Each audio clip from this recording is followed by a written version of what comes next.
Peace, peace. My name is Henrik Harlaut, and we are at Kläppen Arena right now, enjoying some summer training and summer activities. And it's just a dreamland basically for a skier or snowboarders who want to do some fun activities in the summer.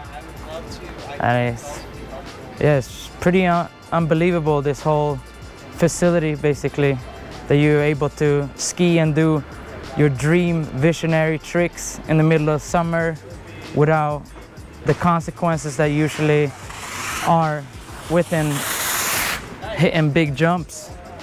So it's, yeah, I'm super happy and stoked to be here.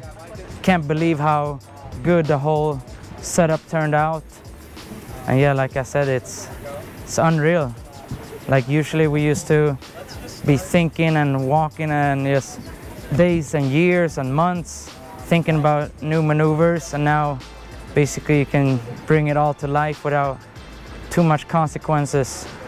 Like definitely like things can happen here, but it takes away a lot of risk of hurting yourself. And yeah, super grateful and super thankful to have the opportunity to spend time here.